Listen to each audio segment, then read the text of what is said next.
Señores y señores, bienvenidos todos a Periodismo y Sociedad. Gracias nueva vez por estar con nosotros. Hoy recibimos, como usualmente lo hacemos cada lunes, al doctor Alfredo Polanco, gran científico dominicano, un servidor de la seguridad social en el área de la medicina, que verdaderamente nos prestigia ser su amigo y tenerlo a él como invitado cada lunes. Bienvenido, doctor. Bienvenido, señor Andrés Matos. Bienvenidos. Gracias a Dios, nueva vez en otro espacio Periodismo y Sociedad, conversatorio horizontal para ilustrar, para tratar de que la ciudadanía converse con nosotros sobre los temas de actualidad. Saludos a todos los que nos sintonizan en el mundo entero por las redes, las plataformas digitales de este Canal 6, Canal del Sol, canaldelsol.com, por Facebook Live. Estamos ahí en Andrés Matos, estamos en YouTube. O sea que si usted no nos puede ver ahora, nos puede ver cuando usted quiera, entrando a Periodismo y Sociedad TV. Y ahí busca el programa que usted quiera. Y eso se sube de inmediato. Y entonces usted puede deleitarse ahí. Y hasta hacer sus sugerencias en esa parte. Doctor, buenos días. Buenos días, el Licho, conocido, famoso Licho. Buenos días, Gregory. Y hoy, como cada lunes, pues traemos un tema de bastante interés. Un tema que no importa cuántas veces se haya tocado, pero un tema que hay que seguir tocando, hay que seguir insistiendo. No es de coronavirus, no. Vamos a hablar de cardiopatía isquémica, el infarto agudo al miocardio. Primera Cardiopatía isquémica. Claro, ese es el nombre científico, la cardiopatía isquémica. Isquemia, cese del riego sanguíneo. Por cualquier causa se denomina isquemia. Entonces el corazón es uno de los órganos que más padece, que más sufre de isquemia. Por eso se le llama cardiopatía isquémica. Y la importancia de esto radica en que es considerada la primera causa de muerte a nivel mundial. Muerte cardiovascular. Las últimas estadísticas que estuvimos revisando datan del año 2017, donde por efecto de la cardiopatía isquémica, en ese año solamente fallecieron 17.8 millones de personas. O sea que fue la causa número uno de mortalidad. Ni siquiera el cáncer, los diferentes tipos de cáncer se le acercaron a la cardiopatía isquémica. Entonces, por eso digo yo que es bastante importante de nosotros conversar sobre este tema.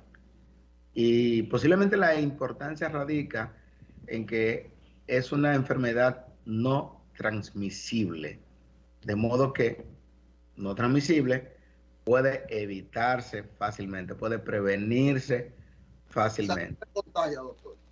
No se contagia. Entonces la ventaja de que cuando una enfermedad no se contagia, pues hay métodos mucho más fácil de usted poder evitarla. Pero, doctor, sí puede ser genética, hereditaria. Lo que pasa es que hay factores como en todo, factores predisponentes, factores precipitantes. Por ejemplo, la cardiopatía isquémica, una de las consecuencias principales, una de las causas es la hipertensión. Y la hipertensión arterial tiene un trasfondo genético. Entonces, la hipertensión puede degenerar en una cardiopatía isquémica, o sea, en un infarto al miocardio. Pero son muchos los factores que inciden en que a un paciente le den un infarto. Por ejemplo, podemos tener una hipertensión arterial, pero el principal factor patogénico de una cardiopatía isquémica, ¿cuál es? La hiperlipidemia. Y por eso, como he visto la semana pasada tantos pacientes con colesterol alto, dije, cónchale, pero mira, esto está exagerado. ¿Qué es la hiperlipidemia, doctor? La hiperlipidemia no es más que el aumento de los niveles de esas grasas que son el colesterol y los triglicéridos. Entonces, el principal factor patogénico para que un paciente haga un infarto es esa grasa, ese colesterol malo, colesterol LDL. Usted ve que cuando usted le mandan a hacer unos análisis de colesterol, te va a ver que el colesterol le dan un reporte. Colesterol total, por ejemplo, 215. Wow, tengo el colesterol alto porque no debe de pasar de 200. Pero entonces le sale una fracción que dice LDL, el colesterol o lipoproteínas de baja densidad. Y usted ve que lo tiene en 170. Wow, el colesterol de baja densidad, que es el denominado colesterol malo, está sumamente alta. Aunque el colesterol total no esté tan alto, pero ese colesterol LDL está muy alto. Entonces ya ese viene siendo un factor de riesgo. Cuando entonces la fracción dice colesterol HDL en 25, que es el colesterol bueno, está muy bajo. Entonces ya usted ve que el colesterol total está alto a expensa del colesterol LDL o colesterol de baja densidad, que es esa grasa que se va depositando a nivel de las arterias, a todos los niveles, pero básicamente a nivel de qué arterias, que son las más pequeñas y las arterias que nutren a ese órgano, a esa bomba que es el corazón, son las arterias coronarias. Entonces, un paciente con un colesterol LDL muy alto, esa capa de Licho, colesterol, estás en el aire, Licho. Sí. pues Eso bien, es. esa capa de grasa se va adhiriendo a las ¿Verdad? arterias, sí, a las arterias coronarias. ¿Y qué va haciendo? Va provocando una estrechez o una estenosis coronaria. ¿Y qué ocurre? Que le va a llegar menos flujo al músculo cardíaco, y como le llega menos flujo sanguíneo, recuérdense que la sangre, los glóbulos rojos son los encargados de transportar el oxígeno a las diferentes partes del organismo. Le llega poco el flujo al corazón, que eso es la fisiopatología, y ahí viene que se infarta. Igual, le dio un infarto. Cuando le hacen los análisis, el paciente va a tener las arterias coronarias prácticamente, y usted lo va a escuchar como la persona dice, tenía las arterias coronarias tapadas. Entonces es el principal factor de riesgo, uno de los principales, el colesterol alto.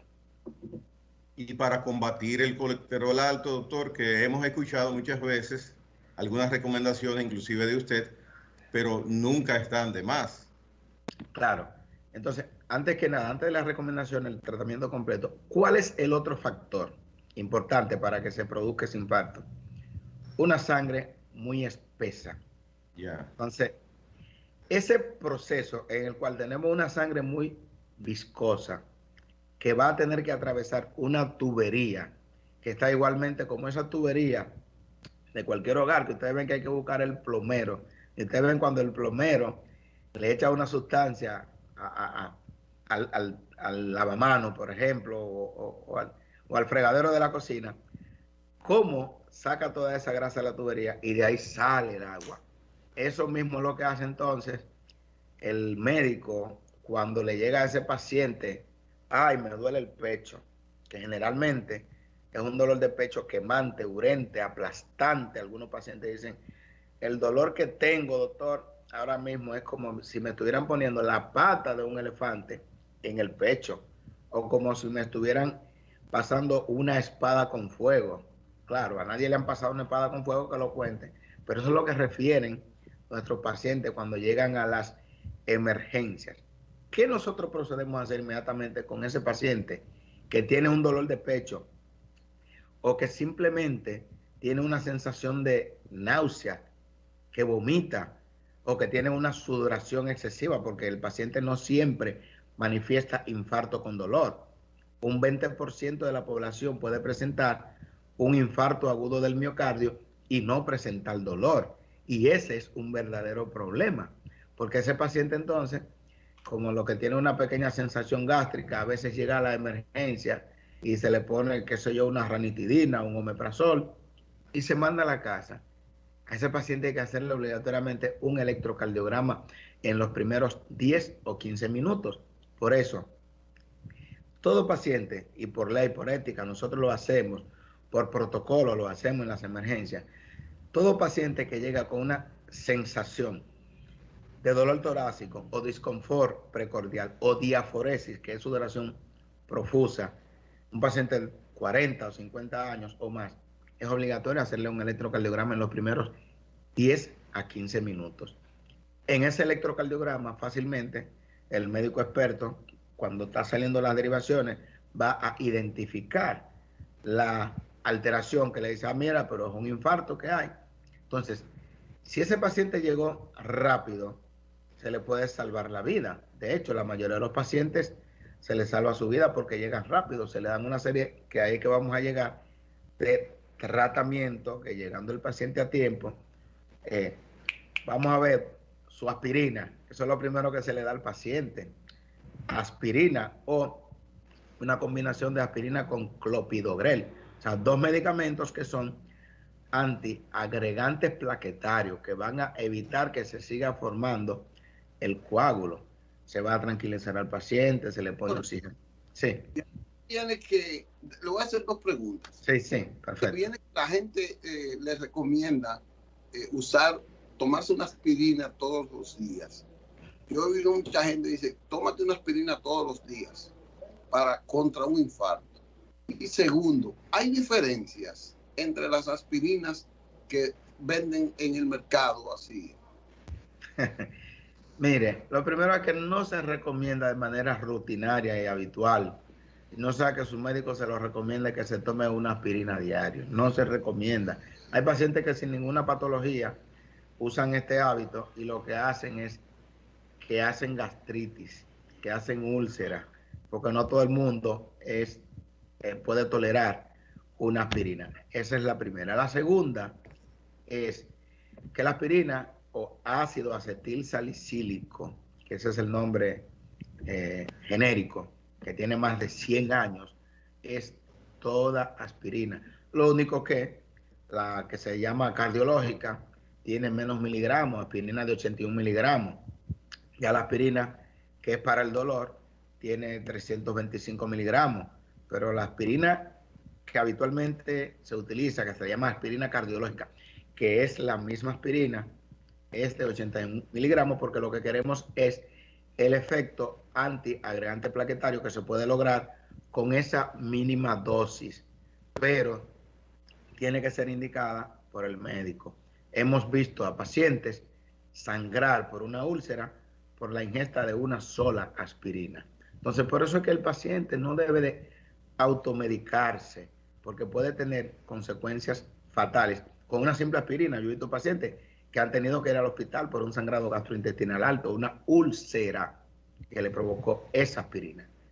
Pues bien, continuando con el evento de esa cardiopatía isquémica, el paciente llega, se le hace su electrocardiograma, se le maneja el dolor, que es lo primero que debe de hacerse, se le pone su medicamento, si no hay contraindicación, su aspirina, su clopidogrel, se le pone su medicamento para la presión cuando el paciente es hipertenso, porque muchas veces el paciente llega por una crisis hipertensiva.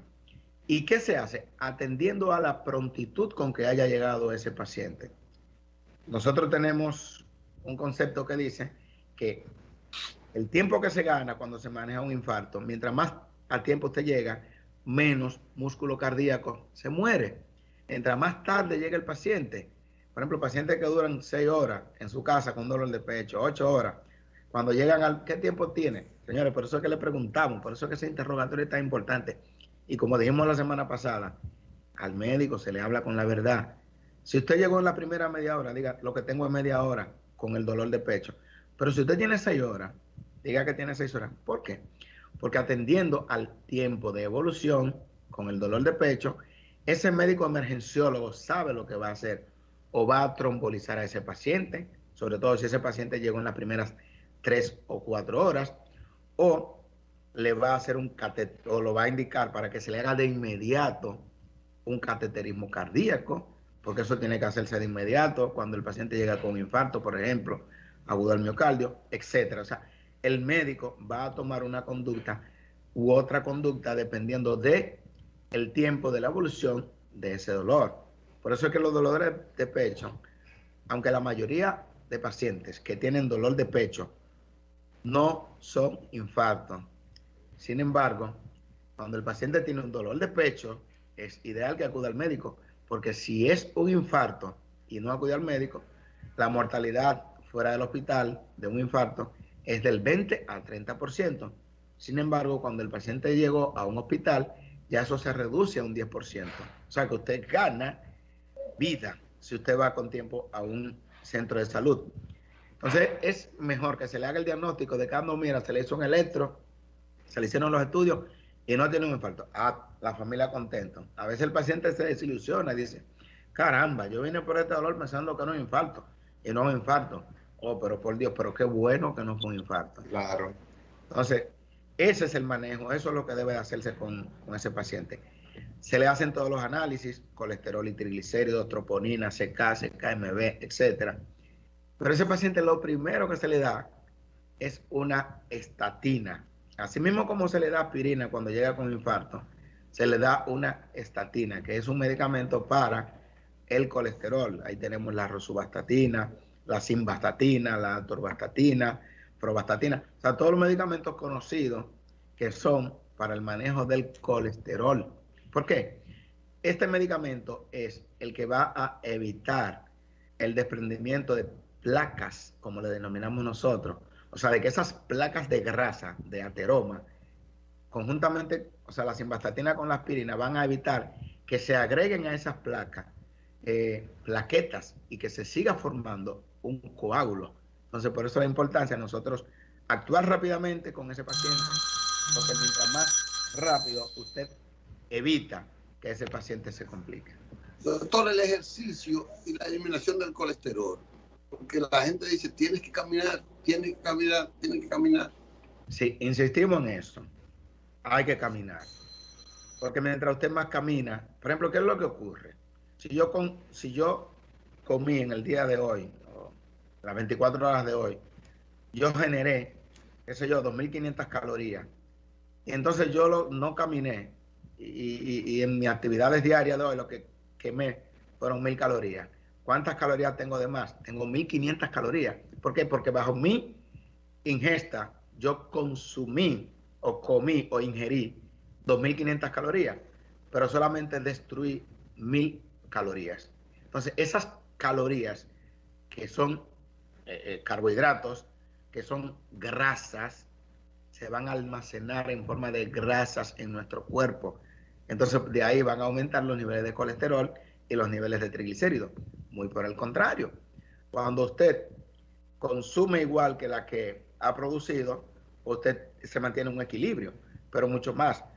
Mientras más ejercicio usted hace, esas calorías que se han convertido en colesterol y triglicéridos se van degradando. Entonces, por eso es que decimos, es importante caminar, porque mientras usted camina, usted degrada grasa, usted degrada, destruye colesterol y triglicéridos. Entonces, de ahí la importancia de esas caminatas, que son mandatorias incluso hasta en los pacientes que se dializan. Porque ellos me preguntan, doctor, ¿y puedo caminar? Claro que sí, usted tiene muchos problemas, usted es diabético, usted es hipertenso, usted se dializa. Entonces, usted debe de caminar. Entonces, caminata de 30 minutos, de 60 minutos, son bastante importantes. No simplemente hacer cardio. Si usted no puede hacer cardio por la edad o por una comorbilidad, usted camina en cualquier parque o un gimnasio, usted va. Y eso es uno de los principales factores que van a determinar si a usted le va a seguir dando un infarto o no. Con respecto a los medicamentos, sí. No quiero que usted se me vaya de ahí con respecto a los medicamentos de eso, sino yo quiero usar la grasa. Ayer yo fui a ver una persona, un amigo, que está en difícil, está en coma. Entonces, o sea, está en coma, no, bueno, en intensivo, en coma, porque no tiene conocimiento. Ok. Los familiares me dijeron ayer que los médicos le habían afirmado que no estaba asimilando los medicamentos como se debía por la grasa que él tiene, porque estaba un poco grueso, de que estaba sobrepasado de peso, esa cosa. ¿Qué tiene eso que ver?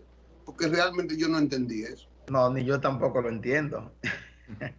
Porque lo están viendo, la familia lo está viendo. No importa, pero perfecto. Porque siempre yo hablo como que me están grabando. O sea, tengo ese conocimiento. A mí cualquier paciente, familiar de paciente puede hacerme una pregunta y grabarme. Yo no tengo inconveniente con eso. Con toda seguridad, para cada tipo de paciente hay medicamentos. Entonces los medicamentos se administran atendiendo a los miligramos de la dosis de medicamento por el kilogramo de peso por día. O sea que un paciente de 50 kilos, igual que un paciente de 150 kilos, lo único que se va a aumentar es la dosis del medicamento. Va a hacer efecto. Ahora bien, podría ser otra lo que le habían dicho a los familiares del paciente. Por ejemplo, yo tengo un paciente, no sé cuál es la patología que tiene ese paciente, que tiene un infarto agudo al miocardio o tiene una trombosis cerebral masiva, como yo he visto pacientes que han tenido medio hemisferio cerebral ocupado, o sea, con isquemia, y tiene un paciente con un colesterol, qué sé yo, entre 170, como he visto. Lamentablemente ya ese paciente, en el tiempo que está ingresado, que está encamado, esos niveles de colesterol, por muchos medicamentos que le administremos, no van a lograr bajar en 3 o 4 días. Eso es, se lo repiten, se lo hacen hoy, se lo hacen mañana y van a tener prácticamente los mismos niveles. ¿Por qué? Porque el colesterol es sintetizado por nuestro querido hígado. El hígado es el responsable de la síntesis del colesterol, igual que las proteínas son sintetizadas por el hígado. Claro está que el colesterol sintetiza, pero usted ingiere con qué sintetizar ese colesterol, porque todo el exceso de calorías, de grasa que usted ingiere y que no es capaz de metabolizar por el poco ejercicio, en el hígado se va a sintetizar el colesterol por esa grasa. Entonces de ahí la importancia de, por eso, el paciente mantener un equilibrio entre lo que usted ingiere y lo que usted gasta o consume mediante el ejercicio. Si se pierde ese equilibrio, ¿qué vamos a tener? Una persona obesa, una persona en sobrepeso o una persona con colesterol y triglicéridos bastante elevados. O sea que en el único momento que solamente ahorrar no es beneficioso, es en cuanto a no gastar calorías haciendo ejercicio en caminatas. Así mismo es. Ahí es el único lugar que a usted no le conviene estar. No ahorres energía. Por eso es camine. Si está lloviendo en la mañana, camine de tarde. Pero lo importante es usted caminar y nunca posponer por tanto tiempo. No, en el mes de agosto voy a empezar a caminar porque estamos a 19 de junio. No, señor. Comienza a caminar hoy porque todavía hay muchísimo tiempo. Entonces eso es lo que pasa en República Dominicana y en el resto del mundo. Por ejemplo, estuve revisando las estadísticas de cómo en la década de los 70 la mayoría de las personas eran delgados. Sin embargo, ahora más de un 30% de las personas son obesas o en sobrepeso. Miren cómo por la facilidad del transporte. Claro que sí. Miren la diferencia, lo que ha ocurrido en los últimos 40 a 50 años. Y ustedes ven los videos de los artistas, cómo eran todos, la década de los 70 y de los 80 y todavía de los 90, eran delgados, hacían mucho ejercicio, pero ahora no, ahora todo el mundo se transporta. Usted ve que para una esquina cogen un vehículo, cogen un motoconcho, señores, llegue caminando. Yo veo muchísimas personas que en la República de Colombia, en el Botánico, para una esquina, pero camine por el Botánico, camine esas 2 esquinas, a pie, camínela, y usted está ganando muchísima, o sea, está perdiendo calorías, y usted está evitando que le dé un infarto, usted está evitando que le dé una trombosis cerebral. Entonces, por eso fue en nuestra introducción que dijimos, principal causa de mortalidad es cardiovascular.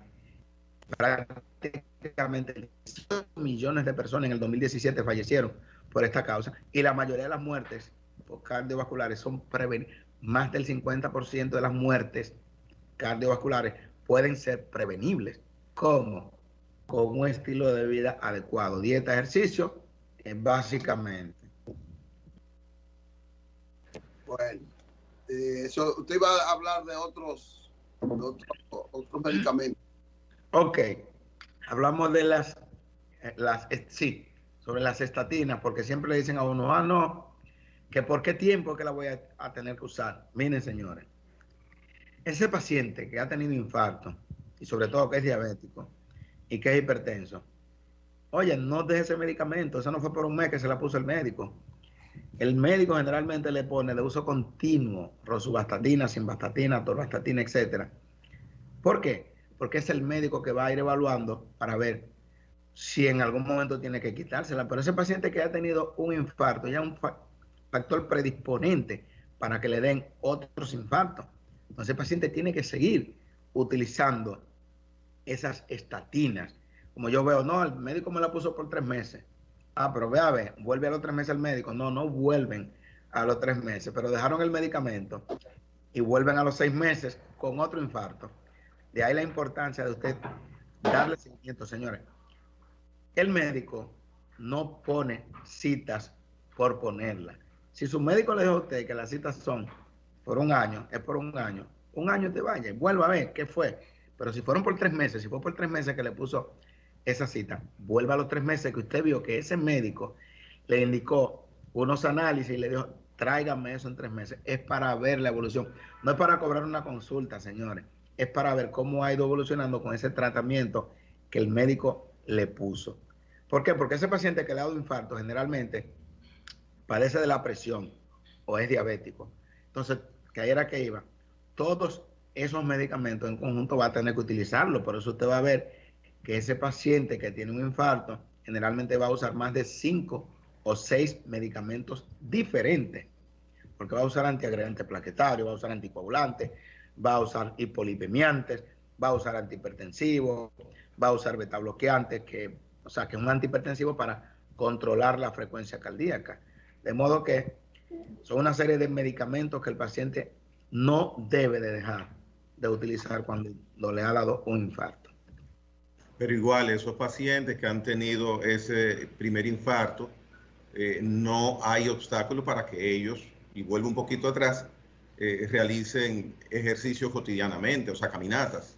Pues claro, precisamente ese paciente amerita ejercicio. Ahora, ese paciente tiene que esperar a recuperarse. En la medida en que él se va recuperando, se debe de ir instaurando la terapia de ejercicio.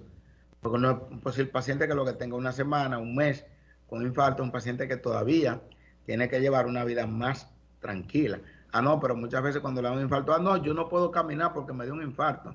Pero señor, ese paciente incluso para detectar si hay infarto le hacen la prueba de esfuerzo.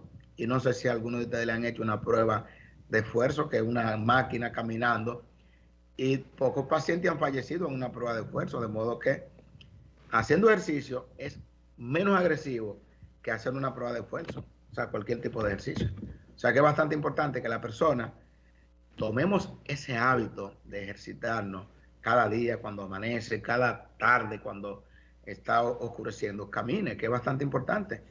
Y usted va a evitar muchos medicamentos que va a tener que usar después que tenga un infarto.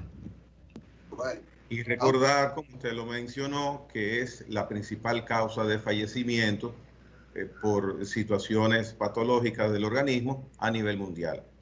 Y es prevenible, totalmente prevenible, o sea que fácilmente nosotros, hasta en un rinconcito de la casa, podemos hacer un poco de ejercicio y prevenir un infarto agudo al miocardio. Es lo mismo usted una hora dividida en 2 media hora o una hora corrida, doctor. La puede dividir, no importa, son calorías quemadas. Hay personas que yo me encuentro caminando con ellos en la mañana y después lo veo que caminan en la tarde, así que para no sofocarse tanto, caminan media hora y media hora, sí, es igual.